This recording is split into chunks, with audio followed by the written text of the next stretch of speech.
जय हिंद। देखिए, पूरे विश्व में हमें अगर तालमेल मिला के रखना है तो इसके लिए विदेश नीति बहुत मायने रखती है। दूसरों दोस्तों से साथ हमारा कैसा संबंध है, इससे ज्यादा मायने रखता है पड़ोसियों से हमारा कैसा संबंध है। अटल बिहारी वाजपेयी का एक कथन याद रखिए कि हम अपने दोस्त बदल सकते हैं लेकिन पड़ोसी नहीं, क्योंकि पड़ोसी से संबंध रखना हमारा बहुत जरूरी होता है। इमरजेंसी में वो पास होने की वजह से तुरंत आ जाते हैं, बट इधर देखिएगा तो हमारा अपने पड़ोसियों के साथ लगातार संबंध बिगड़ते जा रहा है। इसी कड़ी में मालदीव हमारा एक काफी अच्छा सहयोगी देश था, बट वहां के जो प्रेसिडेंशियल इलेक्शन जीत के आए हैं मोहम्मद मोइजू, तो मोहम्मद मोइजू पूरी तरह से एंटी इंडिया हैं। इन्हें चाइना फंडिंग देता है।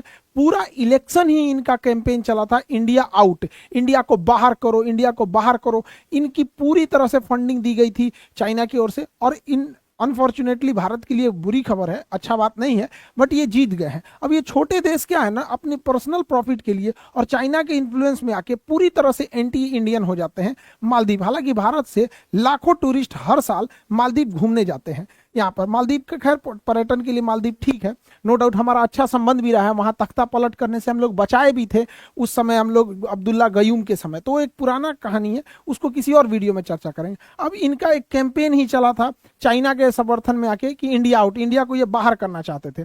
देखिए 2021 में भारत और मालदीव एक समझौता करते हैं।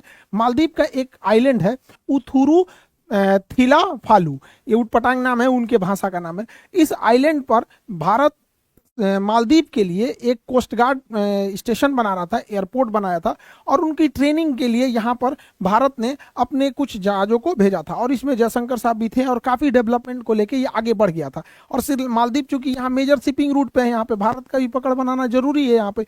इसी को क्रम में देखते हुए भारत ने मालदीव को एक पेट्रोल वेसल दिया कोस्ट गार्ड के लिए, और एक डॉर्नियर विमान दिया एयर सिविलियंस के लिए। छोटा जहाज है पर काफी परफेक्ट जहाज है डॉर्नियर, छोटे उड़ानों के लिए परफेक्ट है। यहाँ पे अटैक हेलीकॉप्टर 2 ठो दिया प्रचंड, यहाँ पर इतना भारत ने दिया, रनवे दिया, सब कुछ दिया यहाँ पे, बट इनको रख रखाव ट्रेनिंग के लिए भी तो कोई जरूरत है। तो 75 भारतीय जवान जो है वहां पर मालदीव में है ताकि वो इन्हें ट्रेनिंग दे सके। अब इसी का बहाना लगा के मोहम्मद मोइजू पूरा प्रचार कर दिया कि भारत को बाहर करो, हम अपनी जमीन का यूज नहीं होने देंगे, ये भी नहीं होने देंगे, ये नहीं होने देंगे। अब भारत सरकार इसको समझ नहीं पाई यहाँ पर। हालांकि हम लोग ये 75 लोग को रख के क्या होंगे, उन्हीं को ट्रेनिंग दे रहे थे, लेकिन वो इस चुनाव में जीत गया, कर हम बाहर करेंगे। इससे क्या है, भारत का मोराल गिरेगा, और चाइना और पाकिस्तान के लिए तो एक तो उनके लिए मोराल ऑफ होने की बात हो जाएगी। अब वो पक्का इन लोग को क्या करेगा, बाहर करेगा। जबकि खुद सोचिए, हम लोग तो मालदीव की भलाई कर रहे थे यहाँ पर, बट भारत को भी ना ऐसे सेंसिटिव इशू पे देखना चाहिए कि अगर ये चुनाव का मुद्दा बन रहा है, ये हमारे भी खुफिया एजेंट को ये पता होना चाहिए कि एक छोटा सा मैटर 75 लोग के लिए भारत का एक मुद्दा बना देगा। वापस बुला लो 75 को, भैया ये जहाज हमने तुम्हें दिया है, नहीं चलाने आएगा, तुम समझो हेलीकॉप्टर तुम्हारा डूबेगा, पानी है इसका जाएगा यहाँ पे। हम अब भलाई भी करो, नेकी कर, दरिया में डाल वाला हाल हो गया यहाँ पे। अब ये जीत गया है, पूरे एंटी इंडियन सेंटीमेंट बना के रख देगा। और मालदीव का लोकेशन बहुत जबरदस्त है।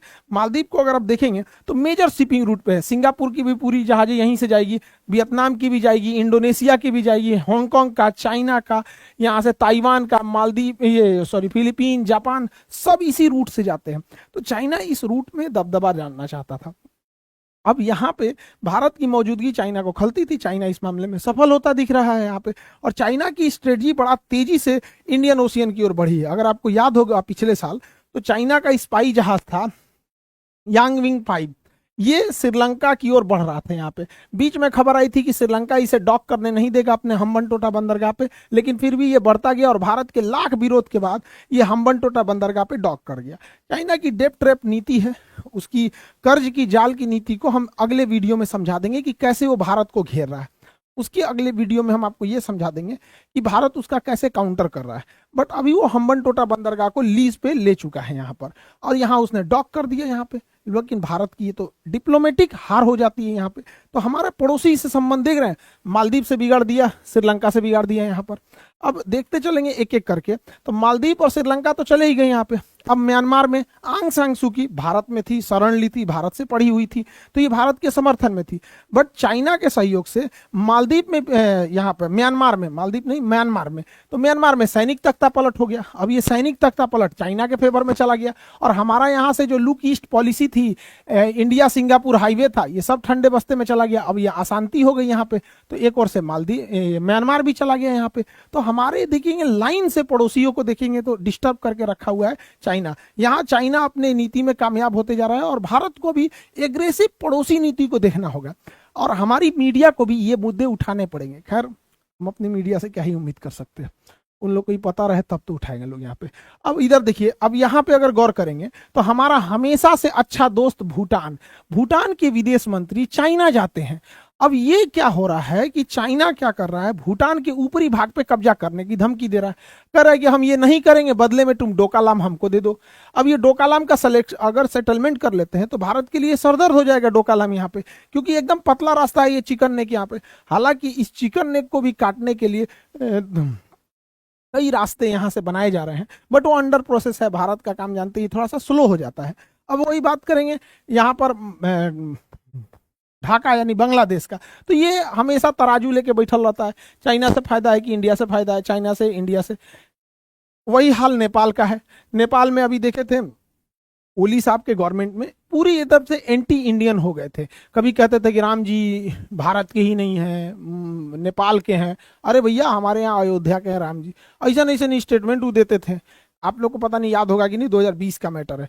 चाइना से काफी नजदीकियां उनकी बढ़ गई थी। तो आप देखिए, नेपाल भी हम 100% हमारे में नहीं रहा, बांग्लादेश का वही हो गया। भूटान जो 100% था, उसके विदेश मंत्री उधर की ओर अब शिफ्ट हो रहे हैं यहाँ पे। म्यांमार के साथ तख्ता पलट हो गया, श्रीलंका, मालदीव, ये एक एक करके इस तरह से हो रहे हैं यहाँ पे। अब वहीं देखेंगे हमेशा तो भैया चाइना ही है यहाँ पे, तो विरोधी है। और ये तो हमारा बेटा, हम लोग का बच्चा ससुरा बिगड़ गया, ये तो कभी नहीं सुधर सकता है यहाँ पे, इसका कोई इलाज नहीं है।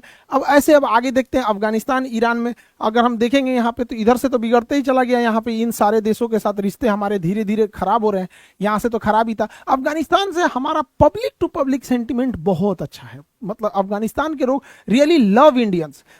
इंडिया और अफगानिस्तान के पीपल टू पीपल बहुत अच्छा रिलेशन है। बट जैसे अमेरिका गया, सरकार गई वहां से, अशरफ गनी साहब की सरकार गई, या फिर करजई साहब तो पहले ही चले गए थे, तो तालिबान एंट्री किया। तालिबान को भारत जो है आतंकवादी संगठन मानता है। अब तालिबान से भारत कोई डायरेक्ट रिलेशन नहीं रखता है, और इसके लिए तो भैया इनके लिए तो फादर ऑफ कोरोना, नो आतंकवादी, नो कुछ, जो चीज है सब सही है यहाँ पर। अब ये एंट्री मार गया। अब आप सोचिए कितना डिस्टर्बेंस है। अब हम थोड़ा सा ईरान की ओर चलते हैं, ईरान के बाद हम कतर की ओर चलेंगे। अब यहाँ देखिए, यहाँ पे इस तरह तो देख रहे थे यहाँ पे। अब ये कतर देखिए, कतर एक छोटा सा देश है, यहाँ पे छोटा सा देश है कतर। हालांकि अल जजीरा अखबार पूरी दुनिया में तहलका मचेले रहता है इन लोग का। कतर हमारे 8 नेवी अफसर को जो रिटायर्ड हो चुके थे, उन्हें जासूसी के आरोप में फांसी की सजा सुना देता है। हालांकि ये फांसी की सजा निचली अदालत की थी, इसकी ऊपरी अदालत में कंप्लेन की जाएगी, वहां पे सुना जाएगा यहाँ पे।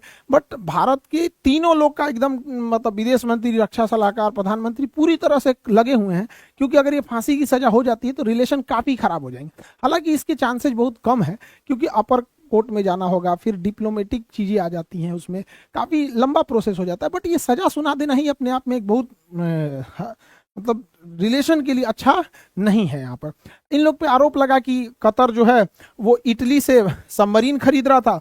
अब उनके लिए यहाँ पे दाहरा कंपनी जो थी, उसने कुछ नेवी अफसर्स को हायर किया हुआ था जो इंडियन नेवी से रिटायर्ड थे, यहाँ पे काम कर रहे थे। इन लोगों पे आरोप लगाया है, कतर ने आरोप लगाया है कि ये लोग इसकी डील की जानकारी इजराइल को दे दिए थे, और इसके ऊपर जो स्टील्थ कोटिंग लगी थी उसकी भी जानकारी दे रहे थे। इंडिया का कहना है कि ऐसा बात नहीं है, कतर का कहना है कि उनके पास प्रूफ है, डिजिटल इसकी पूरी तरह से इंटरसेप्टिंग की गई थी, उनकी मेल टू मेल क्या बातें हुई थी और कैसे कैसे। अब देखिए आगे क्या मैटर होता है।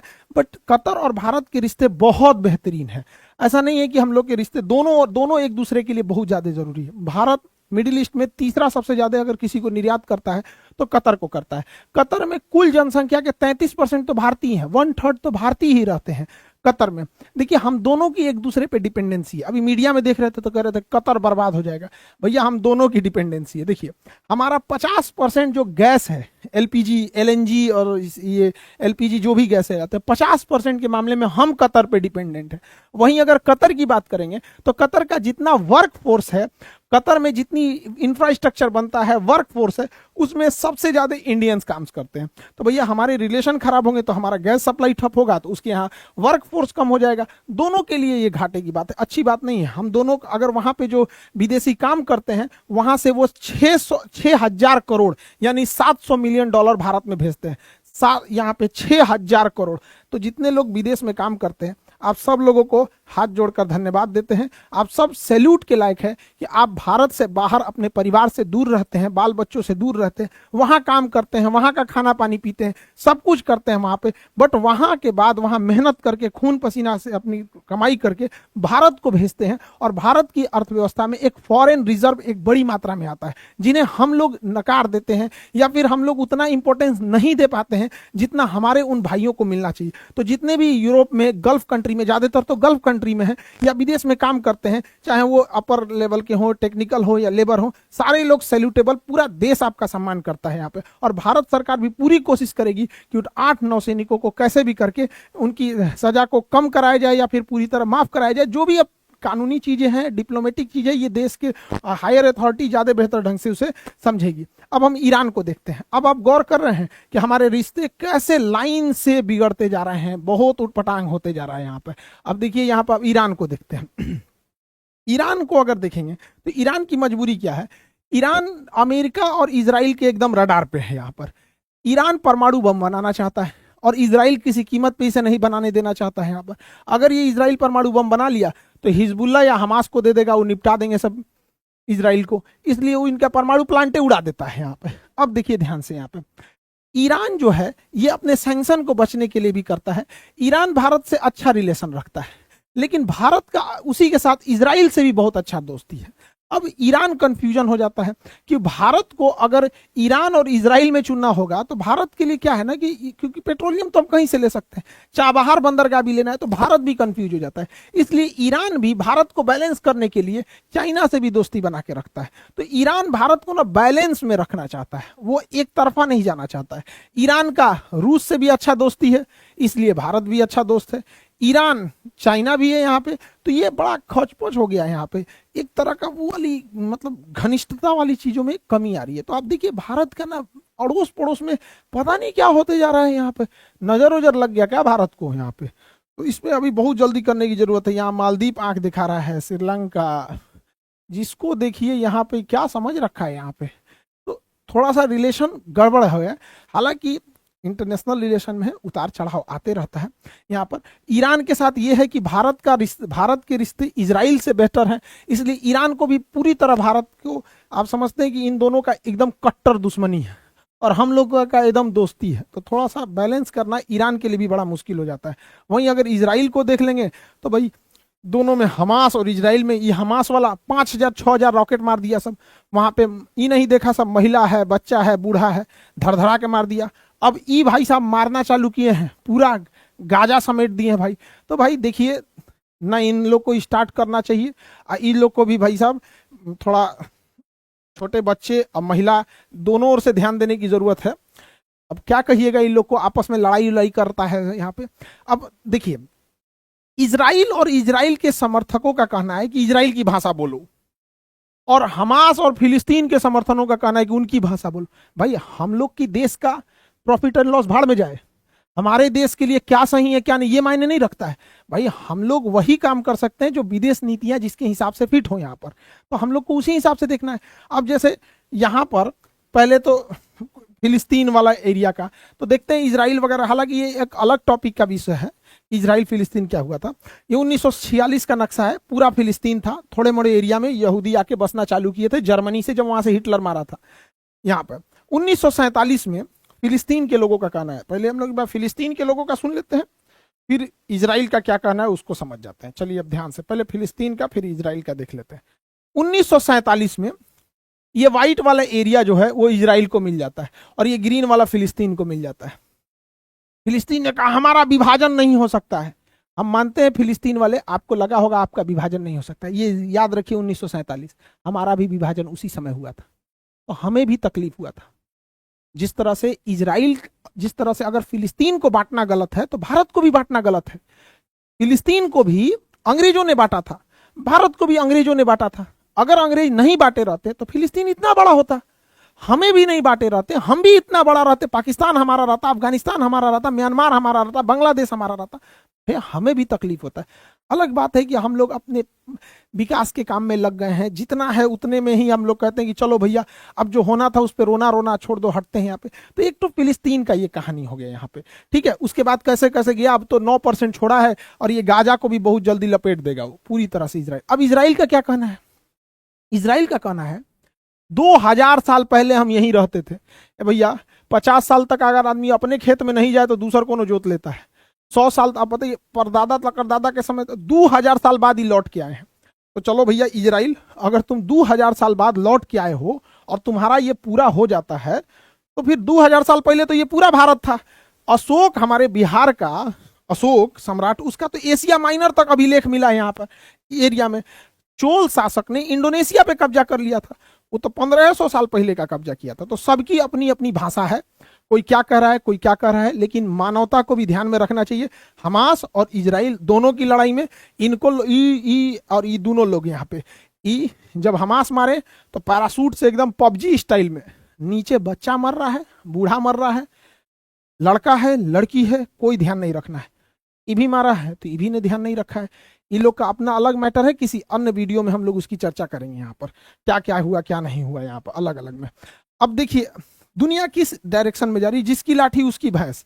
इजराइल का एक अलग गायक है कि हम पे हमास ने मारा, हाँ हमास ने गलत किया, मारा जिस तरह से महिलाओं को मारा वो गलत था, बूढ़े लोगों को मार दिया गलत था, बंधकों को अभी भी छोड़ देना चाहिए उन लोगों को, ना तो ये तो मारते चल जाएगा, उसको तो बहाना मिल जाएगा। बंधक को छोड़ दे तो कम से कम दुनिया तो कहेगी ना भैया बच्चों बच्चों को नहीं मारो। अच्छा ये सब अलग रखिए, एक बार जरा देखिए ध्यान दीजिए। लगभग 2 सालों से इजराइल, रूस और यूक्रेन की लड़ाई चल रही है, 2 साल से धड़ाधड़ बम गोला बारूद हेलीकॉप्टर धड़ाधड़ चल रहा है। कोई ग्लोबल वार्मिंग नहीं हो रही है, कोई प्रदूषण नहीं फैल रहा है, ना ही किसी को तकलीफ हो रही है। यहाँ पर मार धड़ाधड़, उधर से हमास मार रहा है 5000 रॉकेट, इजराइल के कितने लोग 200-250 मतलब मासूम लोग जो मतलब जो अपराध भी नहीं किए थे, ना ही उनको किस एरिया का था, वो मर गए। 10,000 तक फिलिस्तीनी मर गए, पूरा तहस नहस हो गया गाजा। यहाँ पर कोई ग्लोबल वार्मिंग नहीं, ये धड़ाधड़ ये आयरन डोम, तो उधर से गाजा से मिसाइल, कोई प्रदूषण नहीं है यहाँ पे, ना ही कोई ग्लोबल वार्मिंग वगैरह है। इस सबसे कोई प्रदूषण ग्लोबल वार्मिंग नहीं हुआ यहाँ पर। इतना बम्बार्डमेंट हुआ, इतना 2 साल से तबाही हुआ है, कोई ग्लोबल वार्मिंग नहीं हो रहा है। और हमारे यहाँ तो इनसे दिवाली में कुछ हो जाएगा, ग्लोबल वार्मिंग हो गया, ओजोन परत फट गया, ये हो गया वो हो गया। अभी हमको देखिए, हम ये वाला बम कल फोड़ दिए, ये वाला मिर्चैया बम, मुर्गा छाप, अंटार्कटिका का सारा बर्फ पिघल गया, पूरा बर्फ ही पिघल गया अंटार्कटिका का। अब हम क्या करें, हम डर गए भैया, कले फोड़े अब पूरा भड़क गया, तो बाकी सब हम बचा लिए। हम कहें कि भैया 1-2 और फोड़ देंगे पूरी दुनिया का बर्फ पिघल जाएगा। बताइए, आयरन डोम से खतरनाक है ये, गाजा जो मिसाइल मार रहा है उससे खतरनाक है, यूक्रेन में जो मार रहा है उससे ज्यादा प्रदूषण कर रहा है। धड़ाधड़ यूक्रेन इजराइल में चल रहा है, हुआ है, अमेरिका बम गिरा रहा है, ड्रोन से मार रहा है, सबसे ज्यादा प्रदूषण इसी में फैला दिया। बताइए, अंटार्कटिका का बर्फ पिघल गया। खैर आप समझदार हैं, जो की बात बोला गया है, लेकिन इतना समझिए कि ये यूरोप वाले कुछ करेंगे, कोई ग्लोबल वार्मिंग नहीं, सारा जिम्मेदार हम लोग पे थोप देंगे। पर्यावरण का ध्यान रखना जरूरी है, पर्यावरण अगर खराब होगा तो हम सब लोग के लिए खराब है, ठीक है, ये कहीं से अच्छा नहीं है। लेकिन जिस तरह से खुलेआम गुटखा बेचा जाता है और उस पर लिख दिया जाता है कि मुंह के लिए कैंसर होता है, गुटखा खाना जानलेवा है, तो फिर उस तरह से तो पटाखा पे भी लिख देगा कि ये पर्यावरण के लिए नुकसानदायक है और बेचने लगेगा। क्या मतलब बनता है? पर्यावरण क्यों बचा रहे हैं हम लोग? क्योंकि हम जिंदा रह सके। तो गुटखा से भी क्या होता है, कैंसर होता है। गजब लॉजिक है, गुटखा बेचेंगे उस पर लिख देंगे, तब तो फिर पटाखा पे भी लिख देगा पर्यावरण के लिए नुकसानदायक है, खुलेआम बेचेगा यहाँ पे। तो इस पे भी गवर्नमेंट को सोचना चाहिए। और स्टूडेंट लोग जो लोग थोड़ा सा एप्लीकेशन में दिक्कत आ रहा है, एक्चुअली क्या है, बल्क में एडमिशन हो जाने की वजह से सर्वर क्रैश कर गया है यहाँ पे और थोड़ा दिक्कत हो गया, क्योंकि दरोगा भी एग्जाम सर पे आ गया है और प्रैक्टिस बैच में इतनी भीड़ हो गई है कि वो सर्वर ही क्रैश हो गया। इसलिए देखते होंगे आप लोग का वीडियोज रुक जाते होंगे वगैरह इस चीज़ों के लिए। तो थोड़ा बहुत आप एडजस्ट करेंगे, आप भी समझते हैं इस चीज़ों को, टेक्निकल चीज़ें बल्क में हो जाते हैं चीज़ों में। लड़के भी पढ़ाई अच्छी बात है, पढ़ने वाले लड़के सर्वर उड़ा दे रहे हैं सब, नहीं तो पहले सुनते थे कि आईपीएल का सर्वर उड़ जाता है तो इसका उड़ता है, अब तो क्लास का उड़ जा रहा है यहाँ पे। और दूसरा, बिहार बीपीएससी के लिए। अभी बीपीएससी मेंस के क्लासेस तो ऑनगोइंग है, स्टार्ट ही है यहाँ पे। जो लोग सफल हो गए उन सारे बच्चों को ढेर सारी शुभकामनाएं। और कई को तो पीटी पास होने के बाद मिठाई खिलाने चला आया। अरे बकलो, पीटी पास किया, अभी मेंस और इंटरव्यू के बाद मिठाई खिलाना है यहाँ पे। 77वीं बीपीएससी दिसंबर फर्स्ट वीक से स्टार्ट हो जाएगा, ऑनलाइन ऑफलाइन दोनों जगह। और बोरिंग रोड में सेकंड ब्रांच में, बोरिंग रोड सेकंड ब्रांच में बड़ा ब्रांच है, वहां पे एडमिशन, वहां पे 1000 बच्चों की कैपेसिटी है बैठने की, तो वहां से भी आप लोग का स्टार्ट हो जाएगा। और देखिए आप जितने यूट्यूब फैमिली है, देखिए आप सब लोग से हाथ जोड़ के निवेदन है, आप लोग की बड़ी शिकायत रहती है। देखिए जब भी हमको टाइम मिलता है, अभी छुट्टी का टाइम है, देखिए धड़ाधड़ वीडियो बना रहे हैं। 13-13 घंटा क्लास लेने के बाद ना होश नहीं रहता आदमी का, क्योंकि पढ़ाना भी जरूरी है इन बच्चों को यहाँ पे। तो थोड़ा बैलेंस बनाने में दिक्कत हो जाता है। हमारी पूरी कोशिश रहती है कि आप लोग को जितना जल्द ज़्यादा से ज़्यादा वीडियोस प्रोवाइड कराया जाए, और हम पूरी कोशिश भी करते हैं। बट बैचेज इतना ज़्यादा हो जाता है, अभी छुट्टी है तो देखिए पूरा वीडियो बना रहे हैं। आप लोगों की हमसे शिकायत है, आपका अधिकार बनता है हमारे ऊपर, इसके लिए हमें एक बार अब थोड़ा सा हमको हाथ जोड़ते हैं आप लोगों के आगे। बट कोशिश रहती है कि आप लोग के लिए जितना वीडियो बनाया जा सके, जितना ज़्यादा हो सके उतना कोशिश करते हैं। आई होप आप इसको समझेंगे। मिलेंगे नेक्स्ट क्लास में। जय हिंद।